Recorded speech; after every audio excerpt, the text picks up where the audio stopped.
Marvel's Avengers, developed by a conglomerate of developers including Crystal Dynamics, Eidos Montreal, Nixxes Software, and published by Square Enix in conjunction with Marvel Games, is a superhero looter brawler games as a service story-driven co-op. Yeah, you know what? This game is massive. It encompasses a lot of different elements from service-type games like a Destiny, for example, while also trying to be another superhero single-player experience. It is insanely tough to even begin to juggle that amount of content in a game with a property as big as Marvel's Avengers, yet these folks were crazy enough to try, and honestly that's something to be commended no matter how you feel about this game, especially given the entire situation with the world right now being ravaged by this pandemic. However, it's because of all of this ambition that Marvel's Avengers is very much a game of two halves. On the one side, you have a single-player campaign, and on the other is this ever-changing live service multiplayer experience. For those of you wondering, I won't spoil anything in this review, so without further ado, let's dive into the nitty-gritty of this very polarizing game.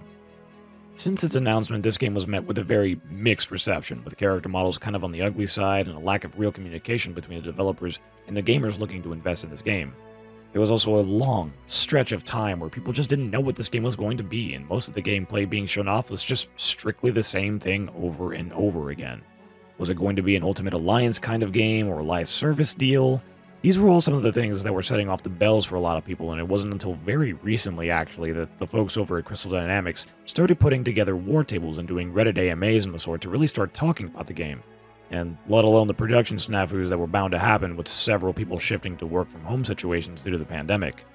This all led to several people wondering what was up with this game and turned what should have and would have been extraordinary excitement for this game into a lukewarm, meh reception whenever anything of the sort was mentioned about it. Hell, there was even some people calling for the marketing manager of Square Enix to be fired for how poor of a job they did marketing this game in comparison to Square's cash cow, Final Fantasy VII Remake. Suffice to say, Marvel's Avengers had an incredibly steep hill to climb, but did they manage to climb and shout Drago from the mountaintops, or did they slip and fall into the cliffs? Sorry, I don't know why I've got all these Stallone references in my head lately. Anyway, we'll start off with the campaign. From a campaign standpoint, I found Marvel's Avengers to be an enjoyable experience. It's not Spider-Man PS4 or even an Arkham game in terms of quality of story, but it's a fun, feel-good story nonetheless. However, I do see this game being divisive to some people just due to the fact that this game is very much centered around Miss Marvel, Kamala Khan.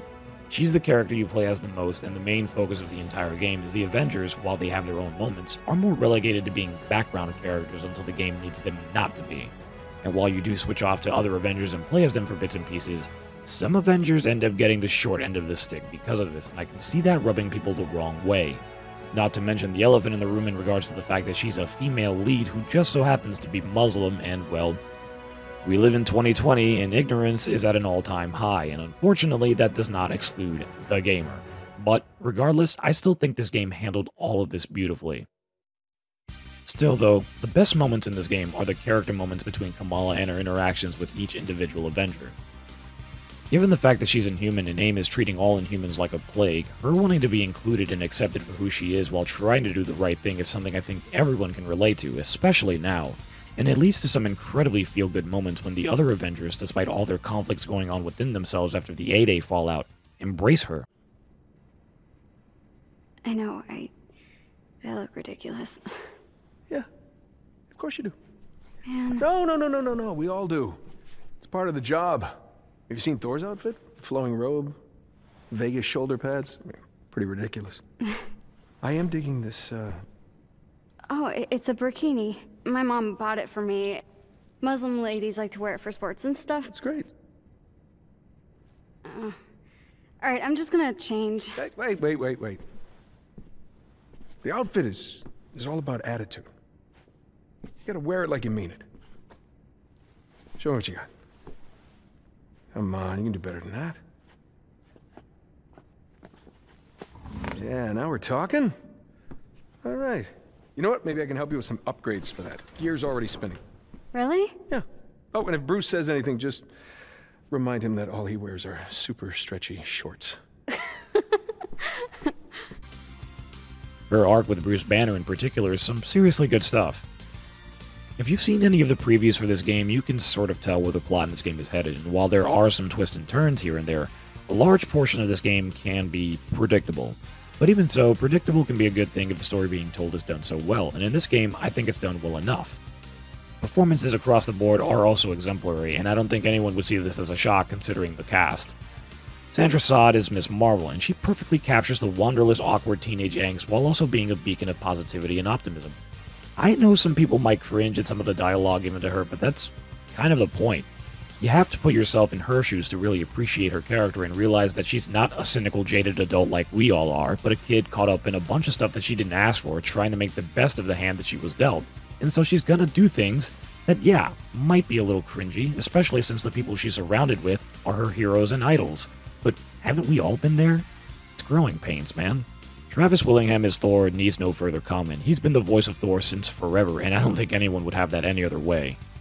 Laura Bailey is Black Widow and Jeff Shine is Captain America, and they're fine, but I think both suffer from directional problems, as most of their lines can be summed up as, "Please sound stern," which can sometimes make their dialogue seem a little unnatural in certain situations. I get they're soldiers, essentially, but I don't know, I wish they could have sounded a little bit more human and less like an authoritative cop at times. This is alleviated a bit in the multiplayer and even in some one-on-one scenes, but we'll talk more about the multiplayer later. Troy Baker plays Bruce Banner and captures the meek and oftentimes conflicted personality of Banner to a T, and Darren DePaul voices the Hulk, who, while not Fred Tatasciore, who is the definitive voice of Hulk for many people, does an exceptional job as Big Green with all his grunts and roars. What?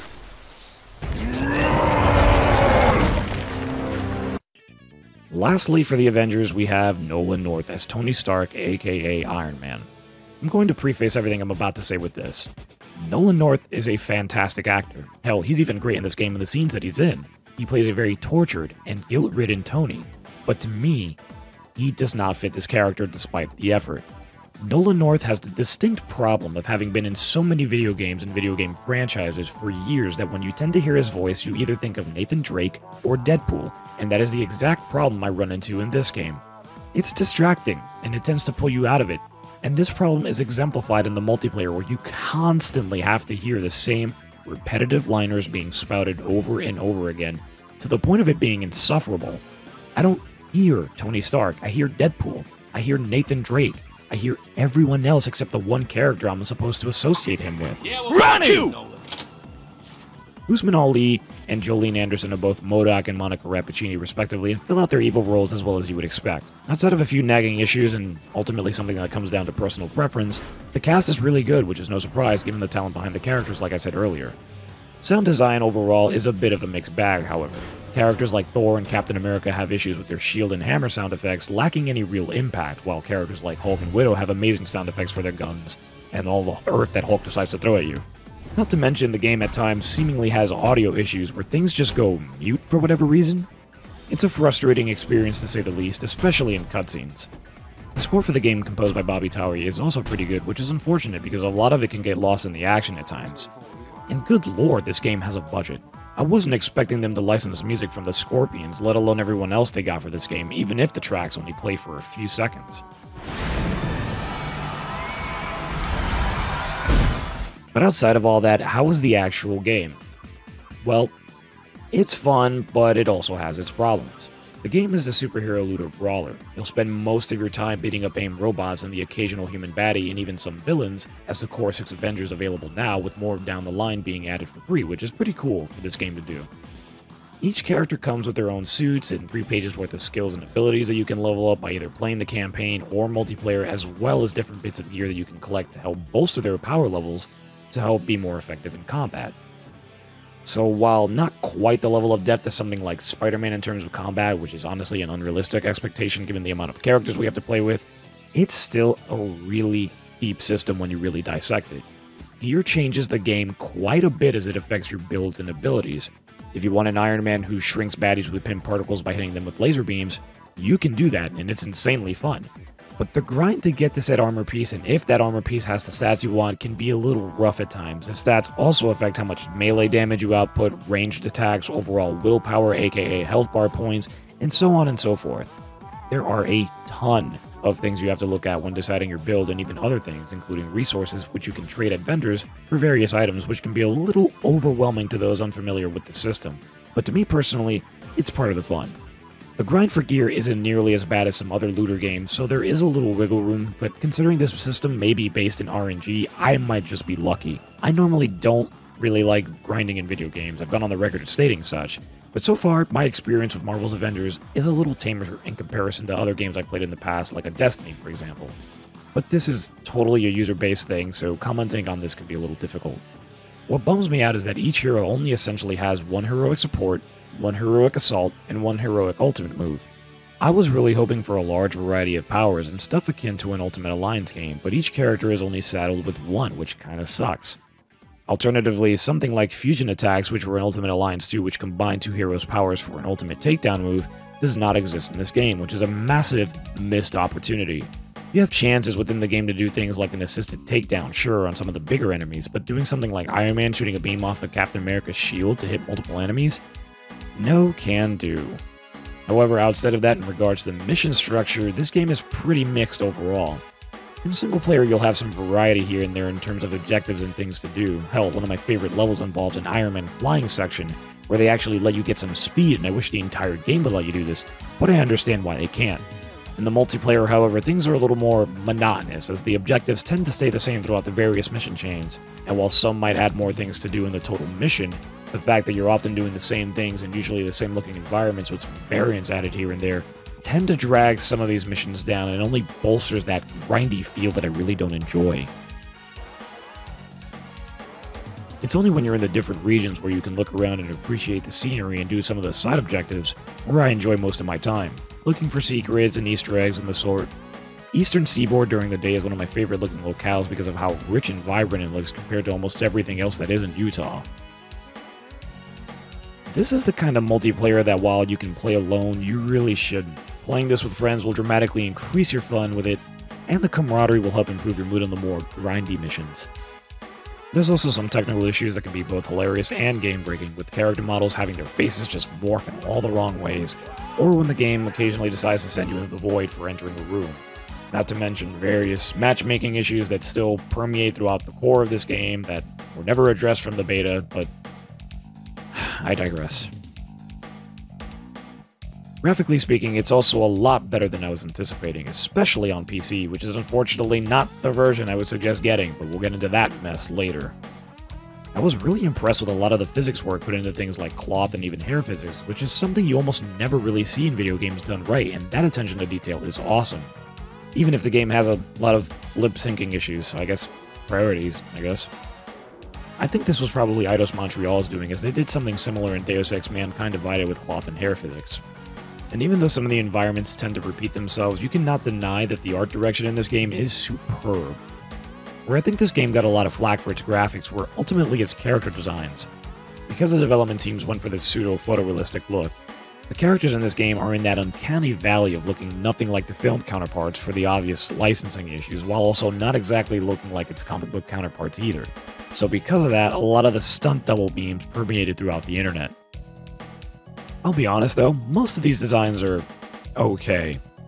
Some could have used a bit more work, however. Iron Man and Captain America to me are probably the two biggest offenders, as both just look weird. Captain America has these ear covers on his helmet that are just so visually off-putting, and he's so bulky with his militaristic SWAT look that I just wish they had trimmed him down and made him look a little bit more sleeker while maintaining the same look.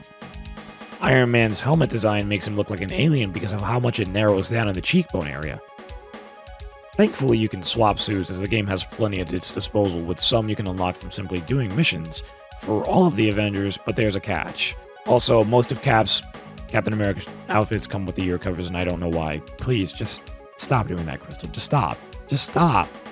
Stop it!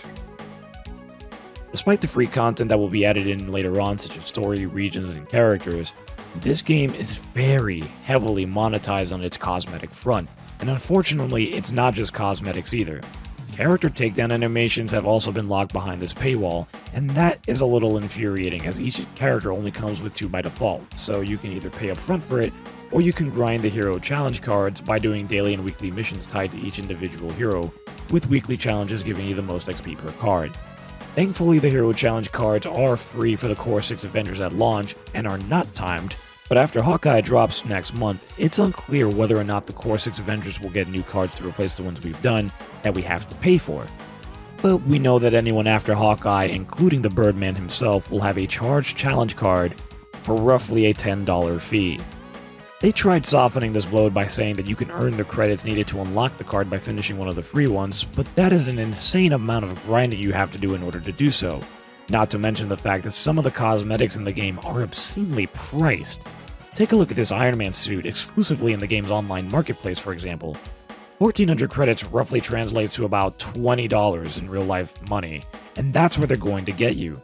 They're going to stick the best suits under a timed paywall in which you have to spend your credits on that are really pricey, so that when a character's card comes out, you'll probably have to sink real-life funds into the game in order to try to get that one, unless you're devoting a ton of time to maxing out the other hero cards as well, or ignoring the marketplace altogether, and vice versa. It's exploiting this fear of missing out mentality, and that's not even talking about the fact that the time being asked to invest to finish one of these cards are and can be pretty time intensive, and not everyone has this amount of time. This is just really scummy. Why can't $20 worth of content be 3 suits instead of 1, or an emote, a suit, and a nameplate? I'd much rather spend that money on a pack as opposed to a singular item, and would probably feel a lot better doing so. This monetization system is absolutely dreadful and money gouging, and I understand that they need to offset the cost of what they're going to be giving to us for free, but this is excessively greedy, especially since most of the free suits you can unlock by playing the game are reskins of already existing suits, which is just lazy. I hate when games do this. So if you care about the cosmetics, you're going to have to pony up a ton of cash to get one suit for every individual character that you like. To me, this needs an adjustment, and is one of the biggest blemishes on this game outside of the Spider-Man PlayStation exclusivity controversy, which as somebody who owns a PlayStation 4 can admit is pretty awful. Not to mention that it seems that even more cosmetics are exclusive as well. Why isn't this Ultimate Patriot suit alongside most of the items on this page on the PC version of the game? Is this part of the PlayStation Advantage deal that Marvel and Sony have teamed up on? Either way, it rubs me the wrong way. The biggest black eye, however, is the PC version. Nixxes Software is in charge of the PC port of this game, and I knew as much back when their lovely little logo was shown off during the reveal that PC owners were in for a rough time. Historically speaking, Nixxes have not been particularly good at porting over Square-owned IPs onto PC, despite the fact that their website says that this is their specialty. One look at Deus Ex Human Revolution and Mankind Divided's forums and you'll get your clearest indicator that these guys are not particularly good at optimization. And even their most recent port, Shadow of the Tomb Raider, which is the best port they've done, is still riddled with a game-breaking bug that they've never bothered to fix. Avengers on PC is better looking, sure, and the frame rate may be better if you can get it there, but it staying there is a rarity. This version is riddled with bugs, crashes, high CPU usage, and stutters and frame drops no matter where on the spectrum you fall in terms of your specs. My PC is pretty beefy. I've got an Intel i7-8700K with 32GB of RAM and 2 Asus 1080 Turbos SLI'd. Well up beyond the minimum specs and even above the recommended, and I still cannot run this game without constant frame rate issues, constant crashes, absurdly high CPU usage, and various other issues when even attempting to record stuff for this review, to the point where friends of mine who were on the fence about this game actively chose to bypass it out of fear of it blowing up their PCs. Nixxes has garnered a reputation of getting games to a semi-working state and leaving it there, and while Avengers is going to be a game that's worked on for years to come, I don't particularly feel good about the PC version, at least not now. I would avoid Avengers on PC until at least a few months when all the kinks in the video drivers roll out, or if you have a really beefy top-of-the-line computer with a new 30 series card and a Threadripper or 10900K, because oh boy. Overall, Marvel's Avengers is a mixed bag. There's a lot of good in here, and it's a very complex and ambitious game, and honestly judging it now seems kind of pointless considering that even more content and story will be added further down along the line. But as it stands now at launch, it's an okay time. Its gameplay is solid and fun, albeit repetitive due to the mission structure of most of the things you're doing, but as a co-op game, I can see people casually having a blast with this, and it's a game I intend to make part of my community nights over on Discord, whenever they fix the damn PC version. But it has its issues, and some pretty big ones at that. I can see this kind of style of game being very divisive to those who only really wanted this to be a single-player / co-op experience without all the live service elements. While it's no Spider-Man or even an Arkham game in terms of quality, Avengers is still worth your time if you really care about these characters and need a game to pummel some bad guys and kill some time in during this lovely pandemic. If you don't think you'd like this game during its previews and betas, you might still feel that way with the final product. Or you could be like me, which was generally surprised at how much fun the combat was, that I was willing enough to give it a shot despite hating these kind of grindfest games. I look forward to seeing what this game can offer down the line in terms of content, even if they screwed everyone over by making Spider-Man a PlayStation exclusive.